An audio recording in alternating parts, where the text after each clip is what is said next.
Hi, kamusta tayong lahat? Hmm, um, Babasa na tayo ng Bible, 'no? Nag-start na kayo magbasa ng Bible. 1 year ko na ba sinasabi magbasa ng Bible? Tsaka mag-pray kay Jesus Christ tsaka kay Almighty Father. Matagal-tagal ko na lang sinasabi na matagal-tagal ko na lang kayong kinukulit.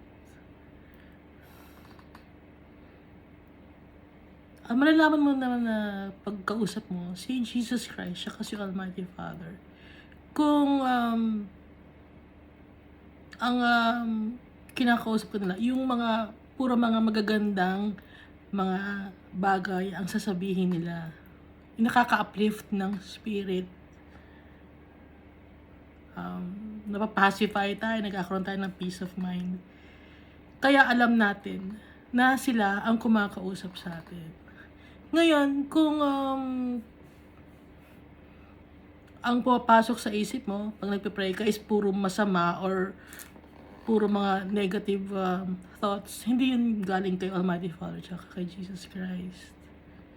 Kaya dapat magpe-pray tayo in spirit and in truth. Alam niyo naman 'di ba kung paano mag-pray? Una muna, we must adore God. We must praise Him. And then, hingi tayo ng tawad. Tapos, magpapasalamat tayo sa mga araw-araw na binibigay sa atin. Tapos, last na, yung mga requests natin. Tapos, dapat in the name of Jesus. Lagi. Dahil, si Jesus Christ ang mediator natin kay Almighty Father.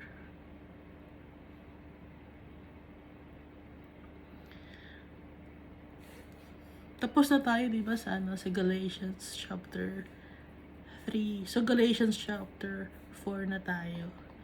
Pero, bago ko, mag-share sa inyo ng Galatians chapter 4, marami ng mga occasions na dumarating, di ba? Ngayon, anong occasion ang darating? Halloween. Di ba nabanggit ko sa inyo na ang Halloween, ang sineselebrate doon, hindi si Jesus Christ ang sineselebrate sa Halloween. Ang sineselebrate sa Halloween ay ang devil. So, bilang Christians, wag tayong sasali sa Halloween celebration.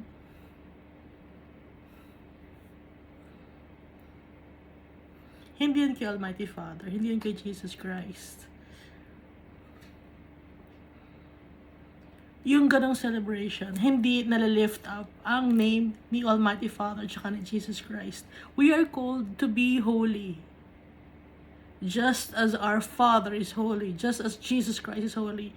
So, hindi tayo dapat sasali sa mga ganon na mga occasion.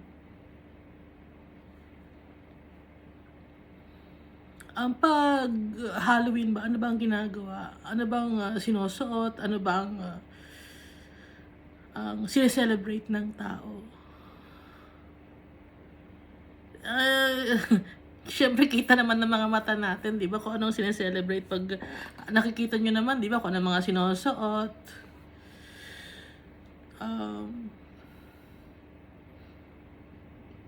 Hindi natutuwa si Almighty Father ng ganun. Kasi sineselebrate natin yung devil. Di ba doon naglalabasan yung mga, mga mangkukulam, ganun. Di ba nakikita niyo naman sa costume na ano ba bang lumalabas doon? Costume ng mga demons. Ano pa ba? Hindi yung konektado kay Jesus Christ siya kay Almighty Father. Hindi, puro mga nakakatakot ang story. Nung bata pa kayo, mga story kayo pinapakinggan pag malapit na ang Halloween. Kung nakakatakot, diba? Pag mga nakakatakot kay Almighty Father ba yun? At kay Jesus Christ? Hindi. Kasi hindi ka magkakaroon ng peace of mind sa ganon, sa mga nakakatakot. So, hindi galing kay Jesus Christ siya kay Almighty Father yun. And then after ng Halloween, it's All Saints Day and All Souls Day. Yun yung time, di ba, na nagpupunta kayo sa sementeryo.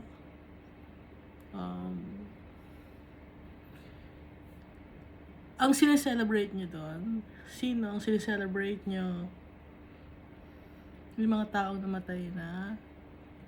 Yes, mahal natin yung mga taong nawala na, yung mga relatives natin. Pero, na kay Almighty Father na sila. Kahit ano pa ang i-offer mo, hindi ka nila madidinig. Kahit magsindi ka ng kandila, hindi nila ma-appreciate yon.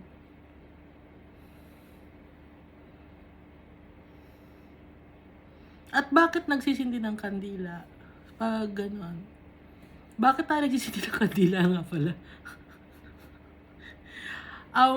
Ako gusto ko ng kandila because pag yung kandila may amoy siya na lavender, naamoy ko sa pampabango ng kwarto. Pero, yun lang yun. Wala na ibang dahilan. So, kayo, ano bang dahilan nyo? Ba't nagbubukas kayo ng kandila?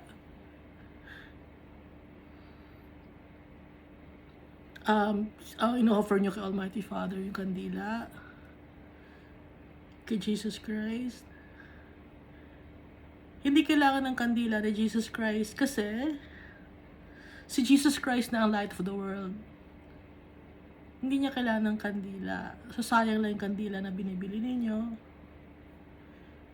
Sayang lang yung kandila na binibigay ninyo sa mga taong namatay na. Kasi hindi nila na-appreciate yun. Kung buhay pa, sana mahalin nyo yung mga relatives nyo habang buhay pa. Kasi pag wala na, hindi na nila marinig yun. Hindi nila ma-appreciate yun. Ano nga ang sinabi ni Jesus Christ? Doon sa may tao na gusto niyang ilibing yung relative niya na namatay na. Hayaan mo sa mga patay, ang patay. Di ba nasa, Matthew, Mark, Luke, John, pakihanap. Hayaan niyo sa mga patay, ang mga patay na. Kasi, pag patay ng tao, wala na yung soul doon. Ibig sabihin, tapos na yung mission niya sa lupa. It's either kasama niya si Almighty Father o hindi niya kasama si Almighty Father. Kaya tayong nasa lupa ngayon, magde-decide tayo yun kung kay Almighty Father tayo o hindi. Kasi, pag kinuha na niya tayo, hindi tayo makakapili. Kaya habang nandito pa lang tayo sa lupa, pipili na tayo, susundin na natin siya. Bago maging huli ang lahat. Ayan, sinashare ko sa inyo. At saka pag nag-offer ka ng kandila sa mga taong namatay na, mga relatives nyo, tapos kinakausap ninyo, sasabihin ninyo na pakisabi kay God na ganito, na yung request ko, ganon, di ba? Ginagawa mo bang mediator yung relative mo kay God, kay Jesus? Hindi pwedeng gano'n maging mediator yung relatives mo kasi makasalanan yung relatives natin. Pati tayo makasalanan din. So, pinaka-mediator natin, kaisa-isang mediator natin kay Almighty Father, si Jesus Christ. Pwede tayong dumiretso kay Jesus Christ. Hindi natin nila kailangan idaan pa sa mga mag-anak na kasi hindi nila maririnig at the same time. Hindi worthy kasi nagkasala sila nung nandito sila sa lupa. Okay? At saka yung tungkol sa kandila, no? Tungkol sa, di ba parang ino-offer niya yung kandila kay Almighty Father. Dito sa Old Testament, dito sa Leviticus chapter 10, verse 1,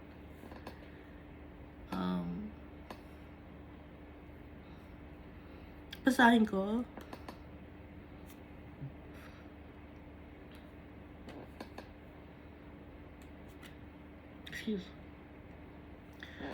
Leviticus chapter 10, verse 1 up to 2. Aaron's son, Nadab and Abihu, took their censers put fire in them and added incense, and they offered an authorized fire before God, contrary to his command. So fire came out from the presence of the Lord and consumed them, and they died before the Lord. So itong anak ni Aaron na si Nadab and Abihu, nagpe-prepare sila ng mga woods para i-offer kay Almighty Father para magkaroon ng fire.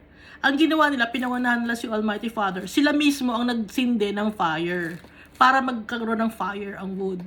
Ayaw ni Almighty Father nun. Gusto ni Almighty Father, siya ang magbubukas ng fire kasi si Almighty Father, holy siya. Naintindihan? Holy si Almighty Father. Kaya hindi niya kailangan yung mag-offer tayo ng kandila sa kanya. Kasi holy siya. Gusto niya bang mamatay gaya ni Nadab and Abihu? Kasi sa Old Testament, gito, napaka-harsh sa Old Testament. At mabuti na lang dumating si Jesus Christ. Kaya binibigyan niya tayo ng pagkakataon ni Almighty Father na malaman kung ano ang dapat gawin. At hindi tayo agad-agad mapupuksa o mamamatay dahil sa mga kasalanan natin, dahil kay Jesus Christ. Kaya, yung kandila na ino-offer natin kay Almighty Father, hindi niya yun ina-accept. Hindi na-accept ni Almighty Father yun. Kasi tinan mo si Nadab and Abihu, pinatay niya. Kasi nga, sila ang nag-put up ng fire, hindi si Almighty Father. Kasi yung fire, holy yon pag si Almighty Father ang gumawa. So pag tayo ang nag-offer ng fire kay Almighty Father, baliwala yun. Kung tayo nag-offer ng fire, kung time ngayon ng Old Testament, mapupuksa tayong lahat. Ha? Naiintindihan niyo? Buti na lang dumating si Jesus Christ. Okay? Kaya, yung mga sinasalihan natin ng mga events or occasions, titingnan natin kung kay Almighty Father ba yun o hindi, or kay Jesus Christ ba yun o hindi.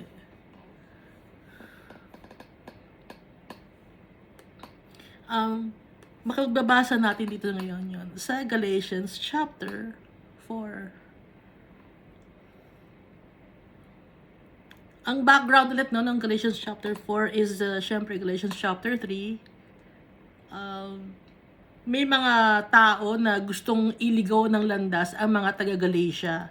So, in-encourage ngayon ni Paul ang mga tao sa Galatia na bumalik kay Almighty, kay Jesus Christ, sa paniniwala kay Jesus Christ, kasi naliligaw nga ng landas ang mga tao sa Galatia. Dahil may nagtuturo sa kanila ng mali. Basahin natin Galatians chapter 4. What I am saying is that as long as an heir is underage, he is not different from a slave, although he owns the whole estate. The heir is subject to guardians and trustees until the time set by his father. Itong, may example ako dito, yung, kasi nakalagay dito, habang bata pa, syempre, slave pa yung mga anak, kahit anak, slave pa rin or nauutusan pa rin. Pero hanggat yung father nandun pa, syempre yung mga anak niya, pwede niyang utusan parang ka-level lang ng slave or ka-level lang ng mga servant. Yung gaya ng mga Chinese, kasi familiar ako sa mga Chinese culture and traditions, kasi nga mga kapitbahay namin noong time na yon, mga businessman ng mga Chinese. So yung mga bata na anak nila, bata pa lang tinatrain na nila. Tapos, hindi nila kinoconsider yung mga anak nila na may-ari, kundi kinoconsider nila na yung mga anak nila is parang mga servant, okay, na pwedeng utusan kahit saan. Kaya makikita mo minsan yung mga bata na habang tinatrain sila ng mga magulang nila, kasama nila yung mga ibang empleyado ng business, at bumibili ng mga kung ano-ano, pupunta ng junk, kasi ganun kami noon. Ang pupunta ng junk shop, kung ano-ano ang binibili, kasama yung mga tauhan. So, hindi kino-consider nung pagbata pa ang isang ang anak ng isang may-ari ng business. Ganon. Kasi tinetrain niya yung mga anak niya. Naintindihan niyo na? So, ganun ang pagkakatrain ng mga businessmen sa mga anak niya na para sila kasi ang magmamana ng business pag wala na yung magulang nila. Kaya tinetrain sila habang bata pa. Tapos, they start from scratch. Like, pinaka mababa. Okay? Kunyari, bibili ng mga kung ano-ano or magiging handyman, matututong magpukpok. Ganun ang mga ang mga businessman, yung mga Chinese, okay? Hindi ko lang sa ibang mga Pilipino, pero kasi kami, ganun din, na bata pa lang, itinuturo na din, na parang inuutusan kung saan magpupunta, o bumili ka ng ganyan, parang parang runner, kumbaga. So tayo, ganun din tayo. Dito ang sinasabi ni Paul, na habang hindi pa matured tayo, yung Father natin, si Almighty Father, tinatrain tayo. Yun ang parang sinasabi dito ni Paul. Itutuloy ko ha. So also when we were underage, we were in slavery under the elemental spiritual forces of the world. But when the set time had fully come, God sent His Son, born of a woman, born under the law. Ngayon, nung dumiting na si Jesus Christ, na-set free na tayo from the law. Okay? Kasi dapat nun, under the law, yung mga servants of God. Ngayon, hindi na. Under na tayo kay Jesus Christ, we will be saved by the grace of God. Ituloy natin ha. But when the set time had fully come, God sent His Son, born of a woman, born under the law, to redeem those under the law, that we might receive adoption to sonship. Because you are His sons, God sent the Spirit of His Son into our hearts, the Spirit who calls out, Abba, Father. So you are no longer slave, but God's child. And since you are His child, God has made you also an heir. So, makikita natin dito,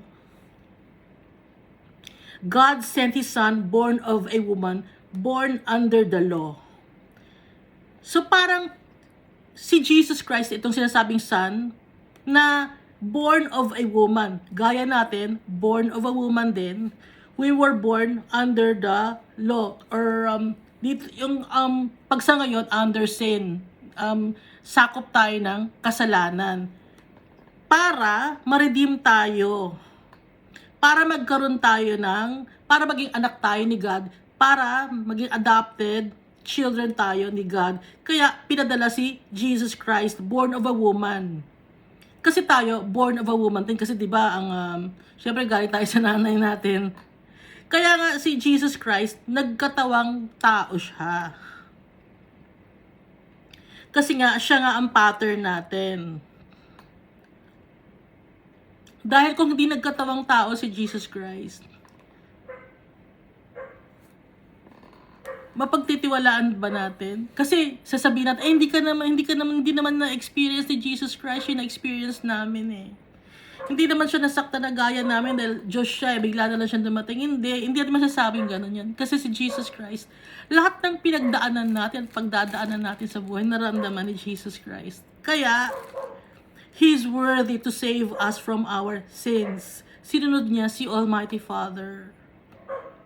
Kahit to the point na i-crucify siya, i-curse siya under he was cursed to be hung on a tree. Na dapat tayo yun. Kaya nga, dumating siya para ma-receive natin yung adoption, para maging adopted children tayo ni God, para i-release tayo from the law or from the sin. Because you are His sons, God sent the Spirit of His Son into our hearts. So, nasa atin na ngayon ang Holy Spirit. The Spirit who calls out, Abba, Father. So, you are no longer a slave. Hindi na tayo slave. Anak na tayo ni God. And since you are His child, God has made you also an heir. So, tagapagmana tayo. Since anak tayo ni Almighty Father, adopted tayo, tagapagmana tayo. Di ba ganun yun? Kahit adopted ka, tagapagmana. So, meron na tayong guarantee. Guarantee na to na masisave tayo, magmamana tayo. Gaya ng pagpunta ng langit ni Jesus Christ, tayo tagapagmana din. Dahil Christian tayo, follower tayo ni Christ, sinusunod natin siya, adopted children na tayo ni God. Baka sabi niyo, adopted, baka ibang trato. Di ba ganun yung mga tao? Ibang trato, ano yun, ampun lang yan. Hindi ganun si Almighty Father. Patas si Almighty Father. He's very loving.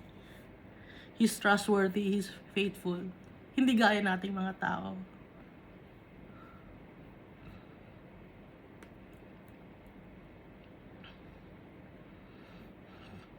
Ituloy natin verse 8. Formerly, when you did not know God, you were slaves to those who by nature are not gods.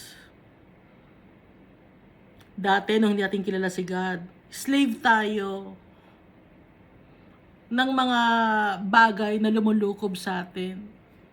May mga nag-hold kasi sa atin na mga principalities. Doon tayo, yun ang nagbabind sa atin dito sa lupa. Pero since anak na tayo ni God, wala nang power sa atin yon. Kasi we are followers of God. Children of God na tayo. Wala na sa ating hold, wala nang hold sa atin ang mundo na to. Naiintindihan ba natin? Kasi, ang mundo na to, slave tayo ng mundo na to. Kung wala sa atin si God, tsaka si Jesus Christ, slave tayo ng mundo na to. Nakatali tayo sa mundo na to. Nakatali tayo. Yung focus kasi natin sa kayamanan ng mundo na to. Yung focus natin is yung prestige ng mundo na to. Yung pagiging maging sikat sa mundo na to. Ngayon, since Christian na tayo at follower tayo ni Christ at adopted children na tayo, hindi na yun ang focus natin. Hindi na tayo slave ng lupa na to, ng mundo na to.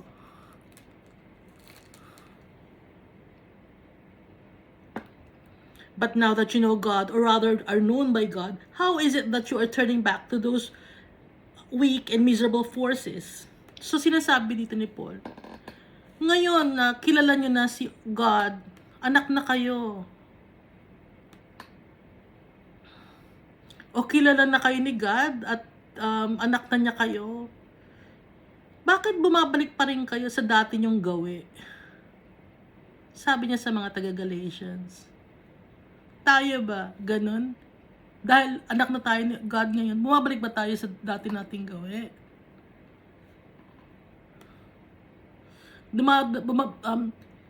Hinihila pa rin ba tayo ng mundo na to?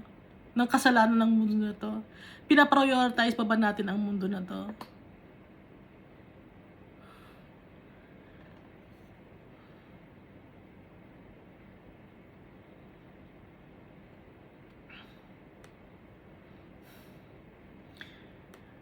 Tuloy natin. Do you wish to be enslaved by them all over again? Gusto nyo bang maging slave tayo uli ng kasalanan? Maging tali uli tayo sa paghangad ng kayamanan?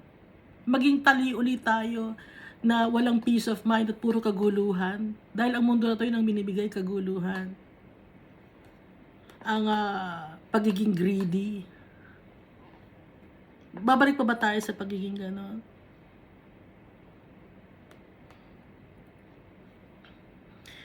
Dito naman sa verse 10. You are observing special days and months and seasons and years. I fear for you that somehow I have wasted my efforts on you. Ito sinabi ni Paul. You are observing special days and months and seasons and years. I fear for you that somehow I have wasted my efforts on you. Nag-observe pa tayo ng seasons, ng occasions, ng events, gaya ng Halloween, All Souls Day, All Saints Day. Hindi galing kay Almighty Father at kay Jesus Christ yun. Ginawa yon ni Constantine, kaya in-incorporate niya yung Christianity tsaka yung paganism, pinagsama niya para mapasaya niya yung mga yung mga nasasakupan niya, yung Roman Empire noong time na yon. Kaya pinagsama niya yon. Kasi nga gusto ng mga tao yung may mga idolatry sila nun, may mga tradition sila nun, para maging mas matuwa ang mga tao sa kanya, pinagsama niya yon. Dito naman sa sinasabi ni Paul, ang ino-observe naman dito ng mga tao ng time na yon is yung mga Jewish feasts like Passover, Shavuot, and Sukkot. Ito yung major feasts nung time ni Paul. Pero ngayon, Christian na tayo, meron pa rin tayong mga major feasts na hindi naman kay God. Ito kasing Passover, Shavuot, and Sukkot, inutos to ni Almighty Father sa kanila, sa Old Testament.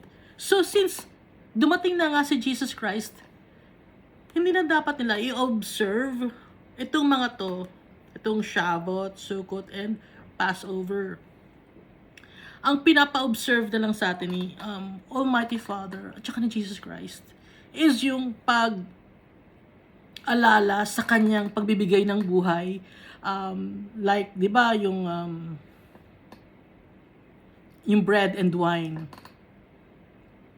okay, yung Last Supper, yun yung pinapaalala niya sa atin na tuwing maalala natin, tuwing natin ginagawa yun, maalala natin yung sacrifice niya para sa atin.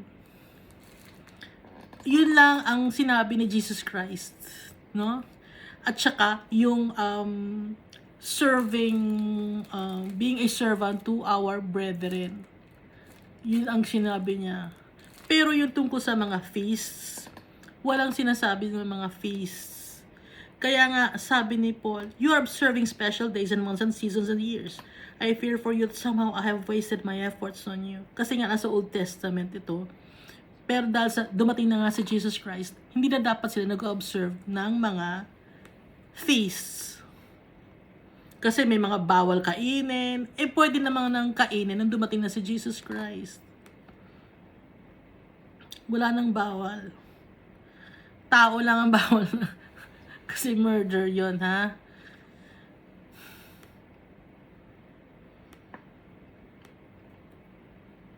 At saka alam niyo ba yung Passover, no? Alam niyo yung, di ba pag December 25, may celebrate na Christmas. Sa Tagalog, Pasko, no? Bakit Pasko? Sige, tanongin niyo ako. Sige, tanongin ko kayo, pala baliktad ako. Tanongin ko kayo, bakit Pasko? Siyempre, hindi kayo sasagot. Kaya Pasko, galing yun sa word na Passover. Okay. Tapos, nung binigay ni Jesus Christ yung buhay niya para sa atin, time yun ng Passover din. Diba, nag Last Supper sila, kasama yung mga 12 apostles.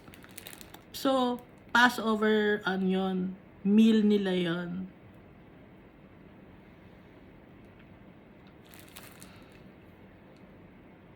At saka, walang nakalagay sa Bible na December 25 ang birthday ni Jesus Christ.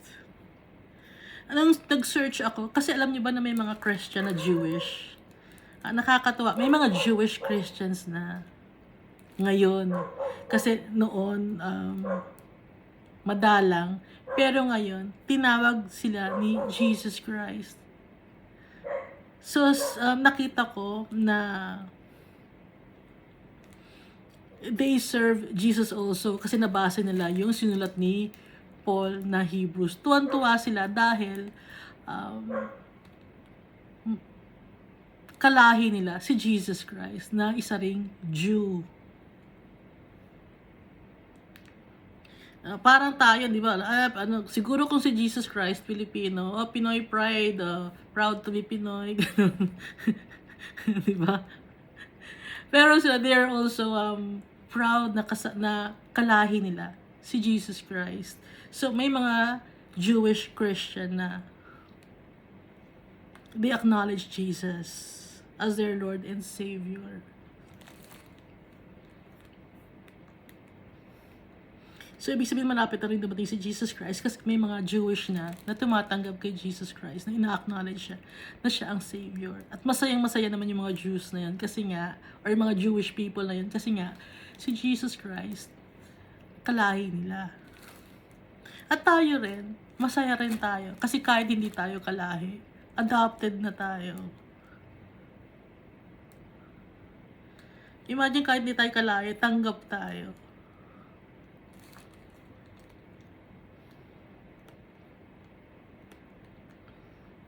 Balik tayo dito ha. Kaya nga sabi ni Paul dito, yung mga ina-observe nyo na season, months, and year, natatakot ako para sa inyo, baka yung effort na ginawa ko, na pagtuturo sa inyo about kay Jesus Christ, mabaliwala.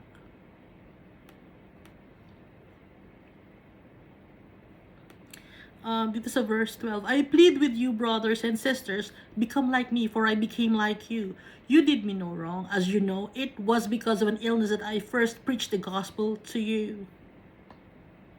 Sabi ni Paul, nagmamakaawa ako sa inyo, brothers and sisters, maging kagaya niyo ako, gaya ng ako naging kagaya ko kayo. Wala kayong ginawang masama sa akin. Di ba nga na nag-preach ako sa inyo ng gospel about kay Jesus Christ, may sakit ako noon, pero tinanggap niyo ako. Ituloy ko ha. As you know, it was because of an illness that I first preached the gospel to you, and even though my illness was a trial to you, you did not treat me with contempt or scorn. Instead, you welcomed me as if I were an angel of God, as if I were Jesus Christ Himself. So, tinanggap niyo ako nung nagpipreach ako sa inyo nung may sakit ako.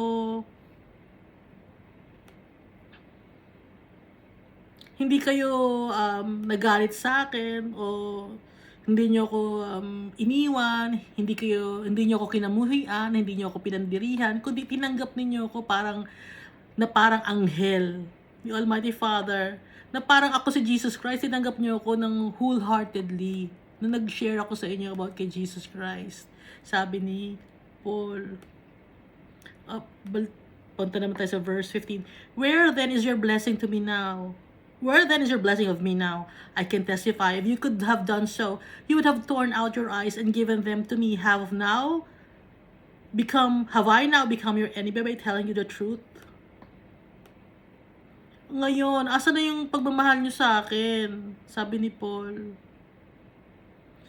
Alam ko nung time na yon na kahit na kung pwede lang ibigay nyo yung mata nyo sa akin, di ba? Nung time na yon. Sa sobrang pagtanggap nyo sa akin, sa sobrang pagmamahal nyo sa akin, sa sobrang pagkatuwa nyo sa akin.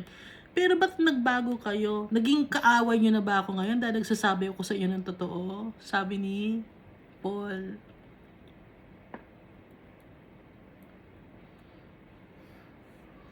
Tuloy natin, ano? Kasi naliligaw nga ng landas sa mga taga-Galatian. Bumabalik sila sa Old Testament, yung pagkaka-slave sa law. Those people are zealous to win you over, but for no good. What they want is to alienate you from us, so that you may have zeal for them. It is fine to be zealous, provided the purpose is good, and to be so always, not just when I am with you. My dear children, for whom I am again in the pains of childbirth, until Christ is formed in you, how I wish I could be with you now and changed my tone, because I am perplexed about you.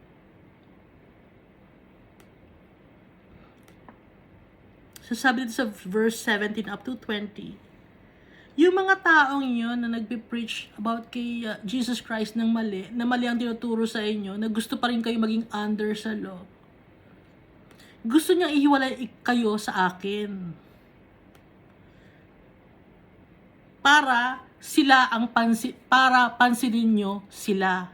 Para mawala ang focus nyo sa akin sa pagtuturo ko ng Word of God sa inyo, kundi para maibalik yung focus nyo doon sa mga tao na nagtuturo ng mali, sabi ni Paul.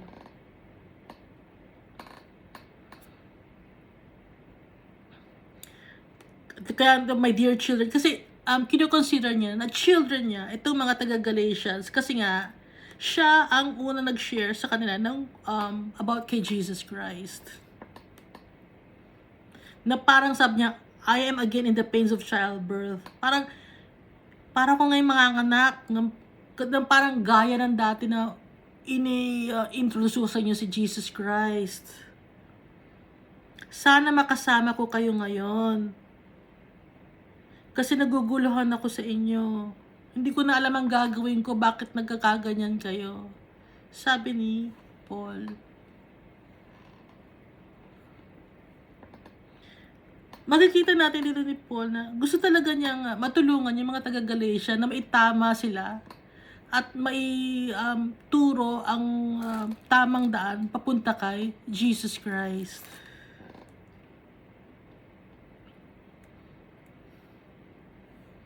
Ituloy natin na sa verse 21. Tell me, you who want to be under the law, are you not aware of what the law says? For it is written that Abraham had 2 sons, one by the slave woman and the other by the free woman. Kayo na gusto na maging bumalik sa dating gawin, na maging under the law, na sundin yung harsh na punishment.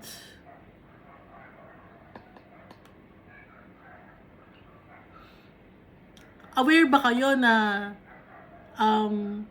may 2 sons, 'di ba? Si Ishmael na anak ni Hagar at saka si Isaac na anak ni Sarah. Ito yung sinasabi ni Paul. Yung sinasabi niyang, ituloy ko muna, no? For instance, that Abraham had 2 sons, one by the slave woman and the other by the free woman. His son by the slave woman was born according to the flesh, but his son by the free woman was born as a result of a divine purpose. Kasi yung anak ni Abraham kay Sarah, it's given by God. It's a promise. Ngayon, yung anak naman ni Abraham kay Hagar, it is a will of the man. Will to. Kasi nga, di ba ibinigay ni Sarah si Hagar kay Abraham. So, hindi will ni God yun, kundi will ni Sarah yun. Makulit kasi si Sarah. Pinapangunahan. Hindi niya inintay si Almighty Father. Pero kahit ganun pa man, bigyan pa rin si Sarah ng anak na si Isaac. Si Isaac pala, sorry. So, yung dalawang yon, yung si Hagar, tsaka si Sarah, ituloy muna natin. Ituloy natin yung pagbabasa kaya, tapos para dire-diretso. These things are being taken figuratively. The women represent 2 covenants. One covenant is from Mount Sinai and bears children who are to be slaves. This is Hagar. Now, Hagar stands for Mount Sinai in Arabia and corresponds to the present city of Jerusalem because she is in slavery with her children. But the Jerusalem that is above is free, and she is our mother. For it is written, be glad, barren woman, you who never bore a child, shout for joy and cry aloud. You were never in labor, because more are the children of the desolate woman than of her who has a husband. Now you brothers and sisters, like Isaac, are children of promise. And at that time, the son born according to the flesh persecuted the son born by the power of the Spirit. It is the same now. But what does Scripture say?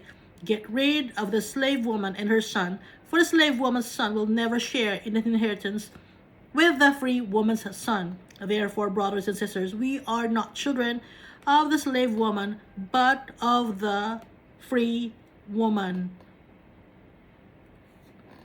So, itong verse 24 up to 31, pinagko-compare ni Paul yung dalawang babae sa buhay ni Abraham na nagkaanak siya, si Hagar at saka si Sarah. So yung Old Covenant, yun ang si Paul, he likens the Old Covenant to Hagar. So yung Old Covenant na nakabind pa rin sa slavery ang mga tao sa Old Covenant. Pero sa New Covenant na, kay Jesus Christ na, yung Jerusalem na binabanggit dito ni Paul is Jerusalem, it is in heaven already. Hindi na to sa lupa na Jerusalem, kundi sa langit na Jerusalem. Kasi ang ibig sabihin ng Jerusalem, peace, di ba? Kasi di ba may Jerusalem in heaven sa Book of Revelation.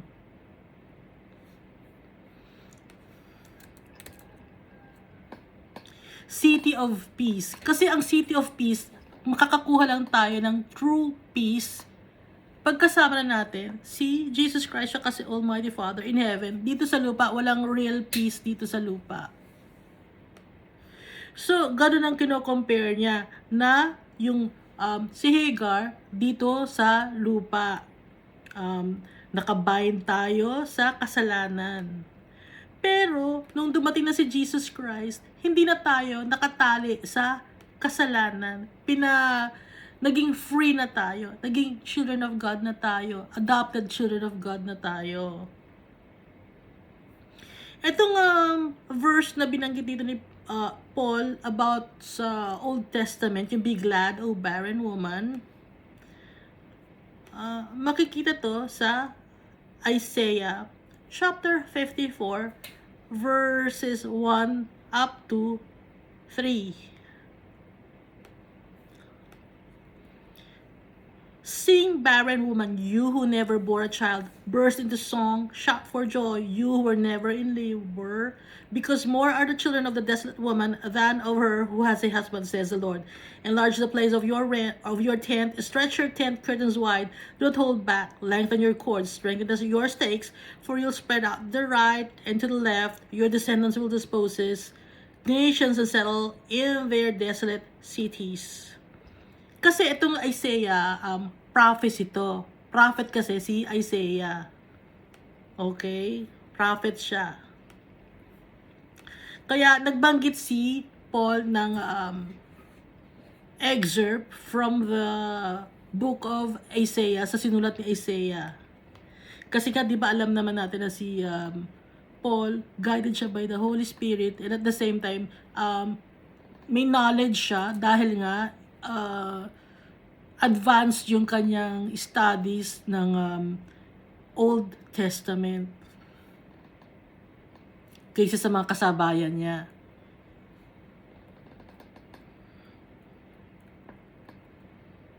So kahit tayo, sa New Covenant tayo, okay? Sa New Covenant tayo ay anak children of promise. Kasi yung children of promise tayo, nag-promise tayo ni Almighty Father kay Abraham. It's not the will of a person, but the will of God.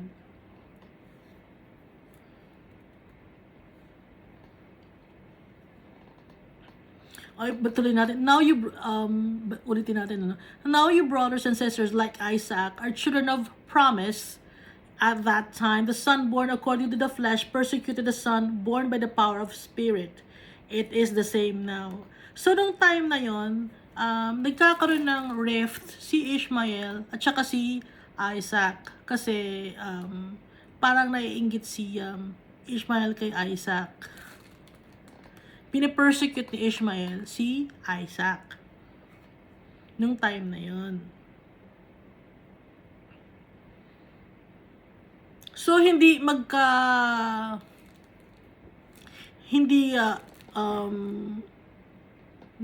nagtatama yung Old Testament, yung Old Covenant sa New Covenant. Kaya nga, di ba sabi ni Jesus Christ na yung old wineskin, dapat sa old wine, tapos yung new wineskin, sa new wine. Hindi pwedeng ipagsama or ipatch yung old wine, ipapatch mo ng new wineskin. Kasi magbaburst yon. So, ito rin yon. Hindi pwedeng magsama yung old covenant sa new covenant. Kasi nga, sa new covenant, free na tayo, malaya na tayo, magiging children of God na tayo. Hindi na tayo nakatali sa law na pag hindi natin, kasi yung law, pag hindi mo sinunod kahit isa man doon, papatayin ka. Harsh yung old covenant. Sa new covenant, meron na tayong hope to be saved. Hope to be with Jesus Christ.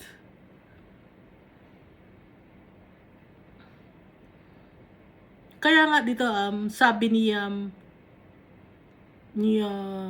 Almighty Father kay Abraham, get rid of the slave woman and their son, for the slave woman's son will never share in the inheritance of the free woman's son. Nasa Old Testament ito.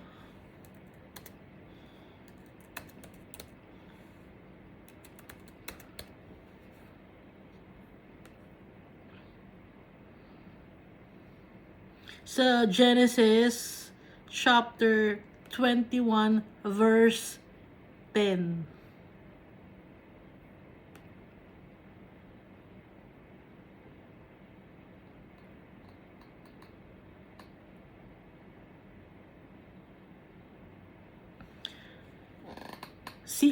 Si Sarah ang nagsabi nito. Pero kahit si Sarah ang nagsabi nito, God allowed it. And she said to Abraham, expel the slave woman and her son, for the slave woman's son will never share in the inheritance with my son Isaac. Sabi ni Sarah yon. Inallow ni Almighty Father yon.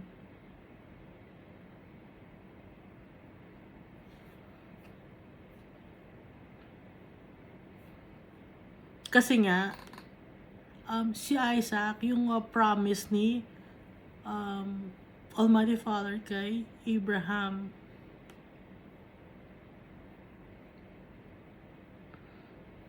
So, kino-compare lang, no, yung old covenant kay Hagar, yung new covenant dun kay Sarah.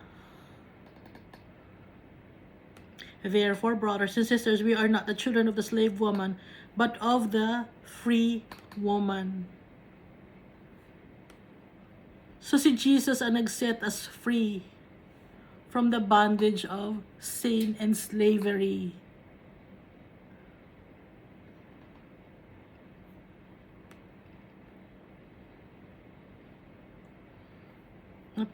Napakabait ni Jesus Christ na ipinanganak siya para lang gawin na isave tayo, para maipako sa krus. Kayo ba, papayag ba kayo maipako sa krus? Ha? Papayag ba kayo? Ha? Kaya niyo ba maipako sa krus?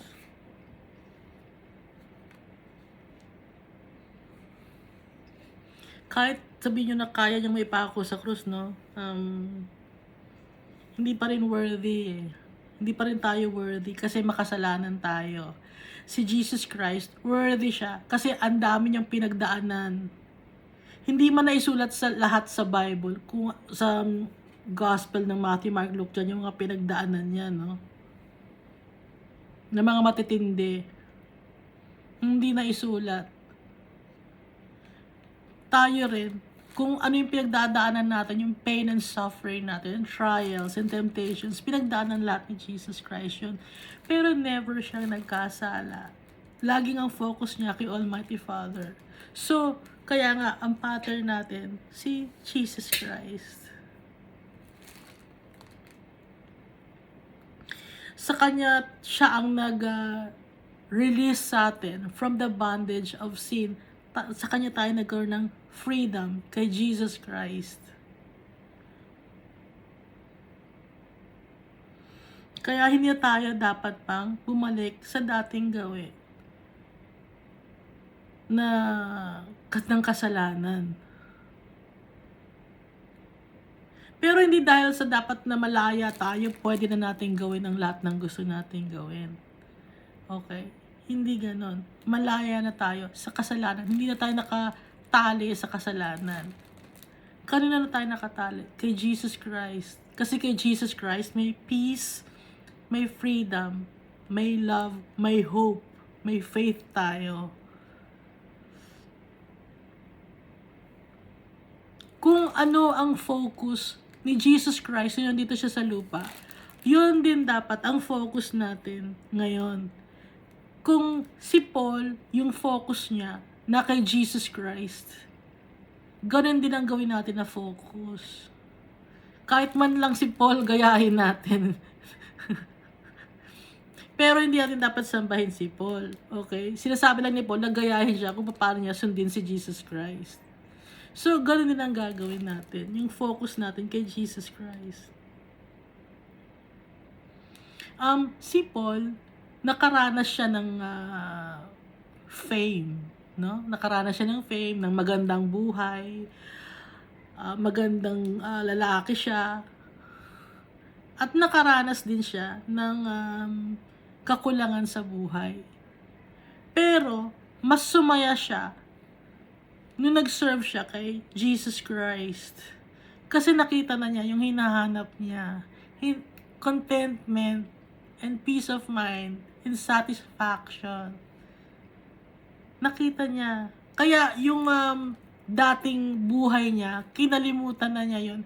Kasi nakita niya na si Jesus Christ lang pala ang makakapagbigay ng hinahanap natin na peace, ng love, and joy. Sa ngayon, marami tayong mga gumugulo sa isip natin. Available ang internet. Ang dami natin nakikita. Marami tayong pwedeng kainggitan. Maraming mayayaman. Ang dami nilang mga gamit. Pero, hindi natin doon makukuha ang contentment natin. Kahit naiinggit tayo, di ba? Naiinggit ako, ang ganda na. Maganda ang damit niya. Matalino siya, ang galing niyang sumayaw. Pero, minsan makikita mo, ay anong nangyari? Nakikita ko ay anong nangyari sa kanya? Kung kilala lang sana niya, si Jesus Christ, kung nakilala lang sana niya, no? Kaya tayo, i-share din natin sa mga tao ang Word of God. I-share natin ang pagmamahal ni Jesus Christ sa mga tao. Kahit mayaman na mahirap, i-share natin. Kailangan ng mahirap ng Word of God. Kailangan din ng mayaman ng Word of God. Kailangan nila makilala si Jesus Christ. Yung mahirap, kailangan nilang makilala sa Jesus Christ. Kasi, minsan naliligaw sila ng landas, nagnanakaw sila, may mga ginagawa silang mali. Nasa tingin nila tama, hindi, mahirap naman kami, pwede kami magnakaw. Hindi ganon. Kahit mahirap ka, dapat tama rin ang gawin mo. Gaya ng sa mga mayayaman. Hindi, mayaman kami, ganito kami, kaya naman namin magbayad, dati tama ka, hindi rin ganon. Okay? Dapat lahat naaayon kay Jesus Christ. Mahirap i-balance, di ba? Mahirap i-balance. Pero titingin lang tayo kay Jesus Christ. Magkaroon tayo ng faith sa Kanya. Ako rin ganun, nahihirapan ako i-balance. Teka muna. Nagkakaroon din ako ng ganun, parang kayo. Okay? Minsan, may naaawa ako sa mahirap. Pero, umaabuso siya, nagnanakaw siya, mali rin yun. Ngayon, yung mayayaman, umaabuso rin to yung mayabang din eh. So, pantay-pantay ang tao, lahat kailangan si Jesus Christ. I-share natin sa mga tao, hindi man tayo mag-preach, no? I-share natin sa mga tao. Nakakayaman sabihin sa inyo, pero kung okay lang, pwedeng paki-like. Nahihiya ako magsabi sa inyo. Pero sasabihin ko dahil kay Jesus Christ, pwedeng paki-like. Kasi, pag may nag-like pala, masishare ang kakalat ang mukha ko. Ayaw kumalat ang mukha. Pero, kung mahal mo si Jesus Christ, pwedeng like mo lang. Kung ayaw mo, okay lang din. Para ma-share natin si Jesus Christ sa mga tao. Kasi kung, halimbawa, gusto mong mag-share kay God, tapos hindi mo kayang magsalita, no? I-press mo na lang ang like kung okay lang sa'yo. Ngayon, kung hindi okay sa'yo at ayaw mo, okay lang din. Hindi ako magagalit. Kaya ko lang gustong ma-press nyo yung like. Kasi para may share sa mga tao ang word of God. Hindi para maging famous ako. Hindi. Para lalong ma-spread ang word of God. Kasi nalaman ko yung Google Analytics pala, tsaka YouTube Analytics. Ganun ang ginagawa. Para mas lalong magkaroon ng ma-spread yung video. Nakakayaman sa inyo, pero hindi ko na kakapalan ko na yung mukha ko. Kakapalan ko na mukha ko para kay Jesus Christ.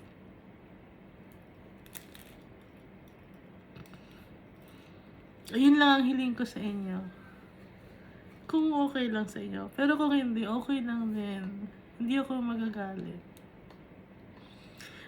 Dati, ayoko ma-share.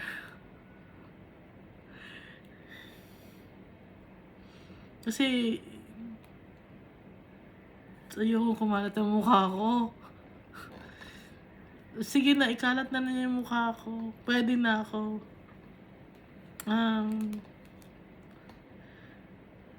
Ready na ako.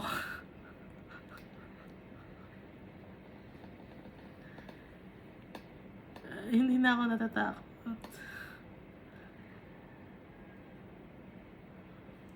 Hindi na ako natatakot. Kaya kung gusto niyang i-share ang word of God, hindi kayo makapagsalita sa mga tao, paki-like na lang kung okay lang. Kung hindi, okay lang din.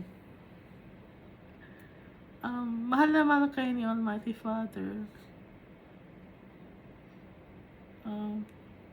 Salamat sa pagpe-pray niyo sa akin. Ipinagpe-pray ko rin kayo para maintindihan niyo yung sinashare ko.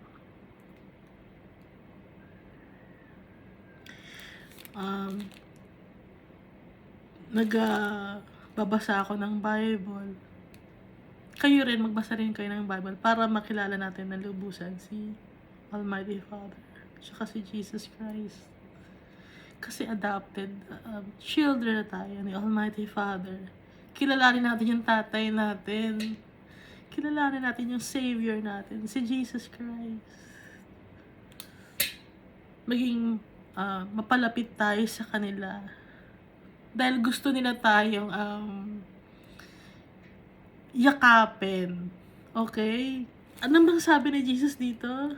Kung pwede lang na i-cover ko kayo like ano no? Ano sabi ni Jesus? Like parang mga manok or na yakapin ko kayo.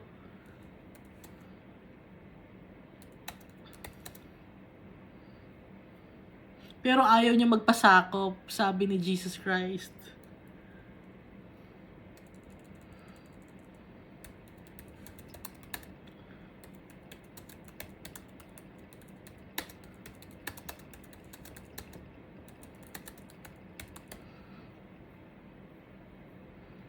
Topic yung verse, ha?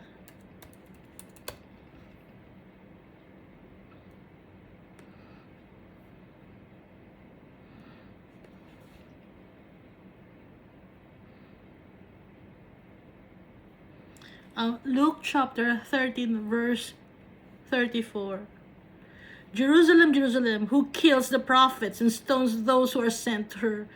How often I wanted to gather your children together as a hen gathers her chicks under her wings, but you were not willing. Ito ang sinasabi ni Jesus. Kung pwede lang, i-gather ko kayo. No? Na parang hen sa kanyang mga chicks, pero hindi kayo willing. Ito pa, sa Matthew chapter 23, verse 27. O Jerusalem, Jerusalem, who murders the prophets and stones to death those messengers who are sent to her by God. How often I wanted to gather your children together around me as a hen gathers her chicks under her wings, and you were unwilling. Willing si Jesus Christ na i-gather tayo, yakapin tayo, alagaan tayo. Pero hindi tayo willing dahil matigas ang ulo natin. May sarili tayong gustong gawin sa buhay natin. Pero gusto ni Jesus Christ tayong i-gather under His wings to protect us. Pero tayo, ayaw natin magprotekta dahil ang gusto natin sundin ang flesh natin.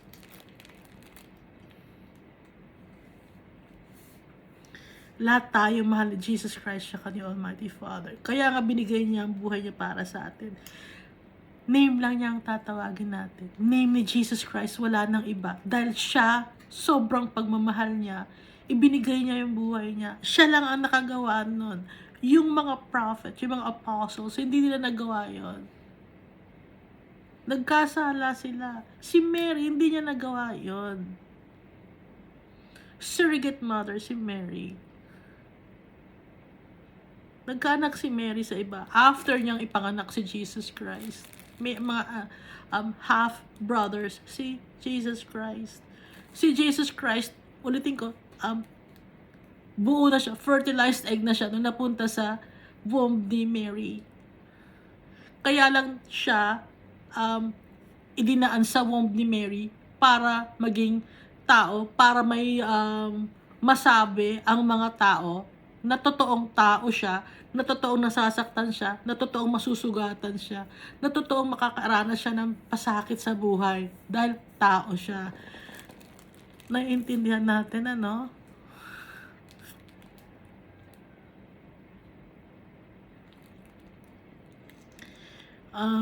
Kung pwede ko lang sana, no, i-impart sa inyo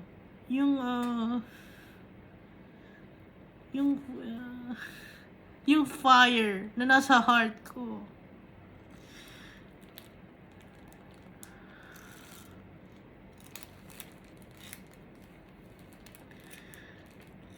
Para makilala niyo si Jesus Christ.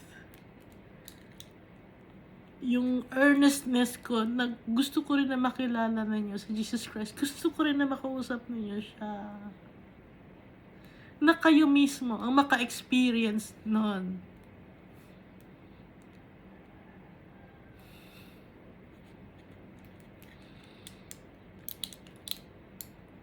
Gusto ko rin na ma-experience ninyo yung pagmamahal ni Almighty Father, yung unconditional love niya.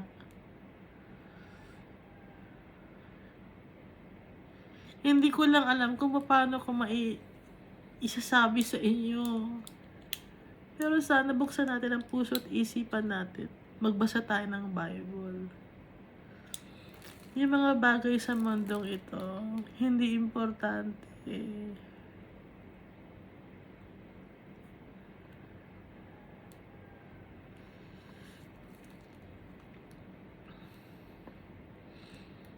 Nalulungkot ako, alam niyo, pag may mga nakikita ko sa social media na nagsasayaw sila, TikTok ka na. Or ginagawa. Tapos biglang makalalaman ko, nawala na sila. Nalulungkot ako. Kasi sayang, nanghihinayang ako sa pagkakataon nila na makapag-serve kay God, na makilala si God wholeheartedly. At sana kayo mga nakikinig, makilala niyo rin si Almighty Father God wholeheartedly. And I'm praying for you.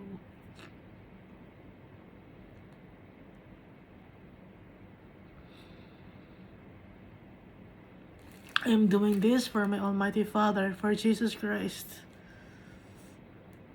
Because yung pagmamahal nila sa akin, malaki. Sinave nila ako. They saved me from myself. Although I'm not yet perfect, there will come a time that I'll be perfect like them. And I know it.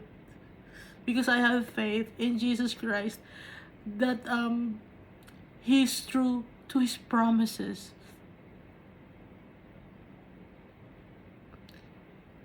Kahit hindi ko sila nakikita, I know deep in my heart that they are always with me.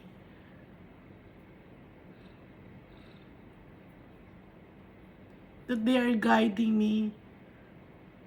That they love me. And so are you, na hindi nyo sila nakikita. Pero alam ko na mahal din nila kayo. Kaya pray to God always. Yung pain ninyo, ibigay ninyo kay Jesus Christ. Yung heartaches ninyo, yung frustrations ninyo, surrender it to Jesus Christ. Yung pride natin, give it all to Him.